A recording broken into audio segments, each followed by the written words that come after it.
السلام عليكم، صباح الخير. كيف أصبحتوا؟ إن شاء الله يا رب تكونوا بخير وطيبين بإذن الله الواحد الأحد. أمس أنا رايحة بالليل وجبت أغراض، يعني تقضيت للبيت، جبت خضار وجبت بهارات وكذا. فالحين أنا بوريكم الأشياء اللي أنا أبغاها إن شاء الله أفرزها سواء لرمضان أو بعد رمضان إن شاء الله تعالى. الله يلحقنا أيام حلوة إن شاء الله تعالى. فأنا الصراحة مو كل الأسعار أنا أذكره، بعطيكم بس الأشياء اللي أنا أتذكرها، يعني بقول لكم الأسعار اللي أنا أتذكرها.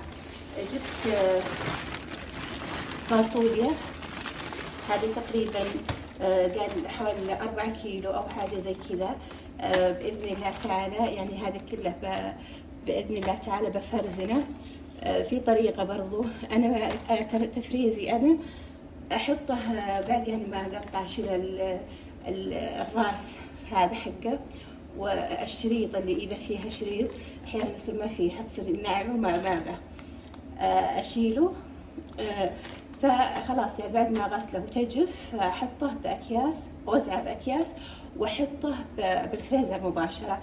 الحين جزء منه بجرب طريقه انا شفتها باليوتيوب باطباق المطبخ مع سمر، أسرار المطبخ مع سمر، فبجرب طريقته. زين، هذا بالنسبة عندي. الفاصوليا والكوسة بجرب طريقتها بإذن الله تعالى، بجرب بجزء منه، الباقي بسويه زي اللي أنا دائما أسويه. وجبت هذا جبته، والله ناسيت الاسعار الصراحه، يعني ما ابغى اقول لكم اسعار ويعني تطلع غلط، بس انه يعني اسعار بعضها معقول يعني جدا. جبته هذا ابغاه المخلل.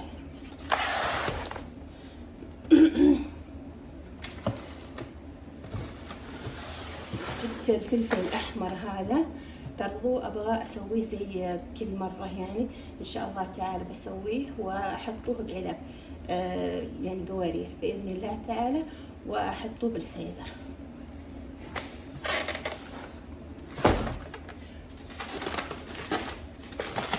جبت الخيار هذا بسوي منه مخلل، وبسوي منه يعني بخلي منه للسلطه.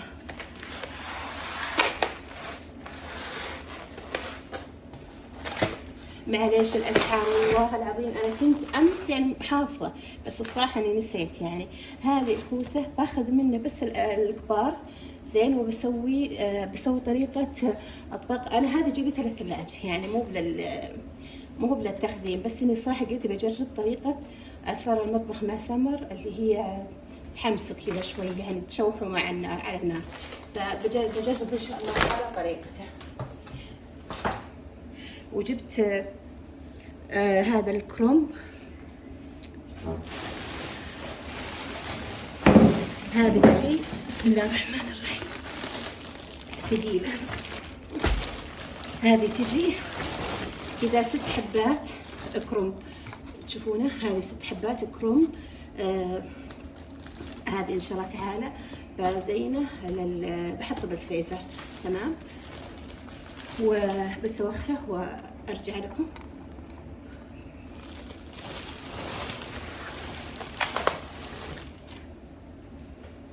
وهذا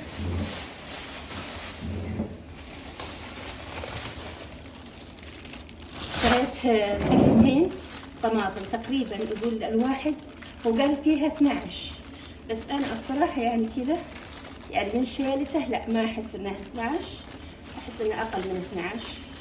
هو قال فيها 12 13 كيلو، بس انا لا ما احس. هذا طماطم ان شاء الله هذا للتفريز، ابغى تشوفونه، هذا هو تمام.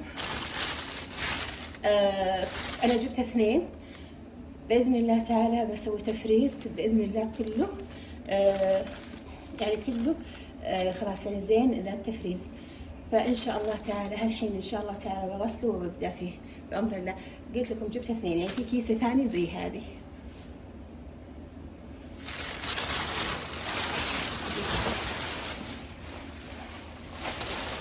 وجبت هذه هذه زهرة جبت اللي تجي كذا تقريبا 4 أو 5 حبات.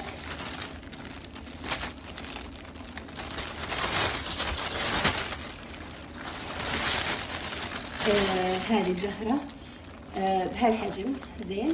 فإن شاء الله تعالى هذه بسويها يعني باخذ منها شوي مخلل، ممكن حبة بس مخلل، والباقي إن شاء الله تعالى بقليه وخليه للصياني بأمر الله تعالى. هذا بالنسبة للخضار.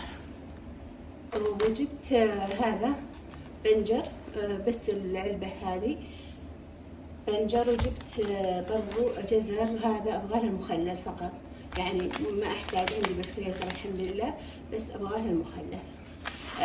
يعني برضو بجيب شوي ثاني للفريزر، بس إنه مو مبشور، المبشور عندي كثير الحمد لله. بجيب إن شاء الله تعالى للمخلل بأمر الله تعالى. طيب عندي أنا برضو أمس من الأشياء اللي جبتها، جبت بهارات زين.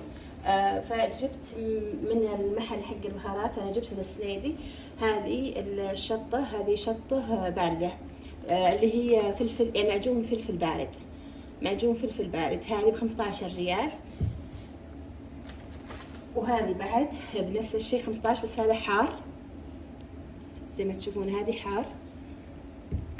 وجبت معجون طماطم علبتين، هذه ب8، بس أنا الصراحة هذا النوع ما جربته. ب8 ريال. أخذت علبتين، هذه علبتين أخذتها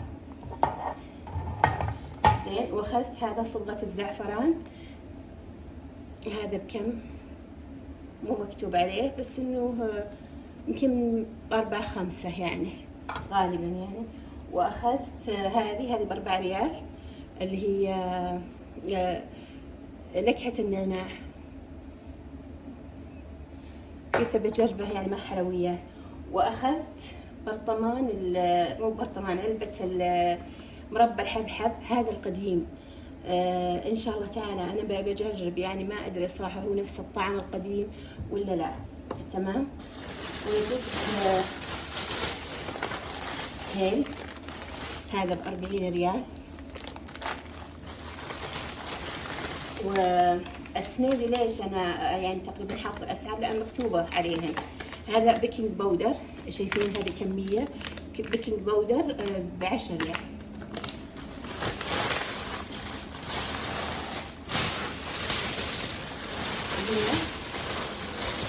أخذت فول، هذا ب7 ريال، هذا كيلو فول إن شاء الله تعالى، بس الفول مدمس. يعني هذا إن شاء الله تعالى إذا سويته بتكون يمكن ثالث مرة أسويه. وأخذت سميد، هذا الكيلو ب6، أنا أخذت هذا كيلوين ناعم وكيلوين خشن، هذا ناعم وهذا الخشن، كيلوين زين. وأخذ هذا ب40 كيلو فلفل أسود. أنا طبعا من الناس اللي فيها نوع من البهارات أحب على طول يعني أستخدمه بالطبخ حقي. فهذه الأشياء اللي أنا كثير أستخدمها هي دي كثرت منها الصراحة. شوفوا هنا جبت هذه البهارات، هنا جبت كزبرة برضو كيلو، الكيلو 15 ريال. قالوا انه هذا كزبرة سوري وانه هو الافضل يعني. جبت هذا ليمون، هذا كيلوين ليمون. هذا الليمون الاشقر قال لي ب18، لا ب20 او ب18 او ب20، لانه انا جبت نوعين، فواحد ب18 وواحد ب20 زين. هذا كيلوين. وهذا والله غالي مو برخيص، هذا ب25 ريال، بس هذا عرفته اللي هو قرف أقلام. تمام. وأخذت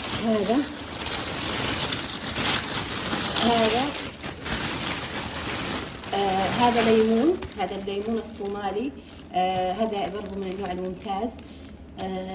أنا طبعا زي ما قلت لكم أنا من النوع اللي أستخدم عندي بهارات يعني احب استخدمه على طول بالاكل، من ضمنه الليمون، عندكم الكزبره، الفلفل الاسود، هذول على طول استخدمهم بالاكل. هذا ان شاء الله تعالى بغسل منه وانشفه واطحن منه، ابغى يعني بودره. زين، اخذت الميرامية هذه بكم يا ربي، ب30 ريال. زين، انا كنت اشتري العلبة اللي هي الكبر كذا، فيها يعني مليانة، كانت ب7 أو ب10 ريال. زين، يعني هالكبر بالضبط العلبة. زين، كانت ب7 أو 10 والله نسيت. فأنا أخذت كل هذا 30 ريال. وأنا من الناس اللي من عشاق الميرامية مع الشاهي، احبه مع الشاهي بالمره، يعني زي النعناع زي الزعفران، يعني مو نفس الطعم او النكهه، لا بس اقصد انها تعطيك نكهه بالشاي، نفس كانك يعني تشرب شاي بنعناع، ولا لها نكهه خاصه يعني.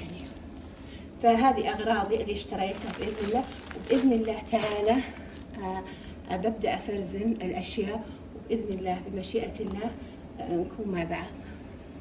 بختم الفيديو لانه ممكن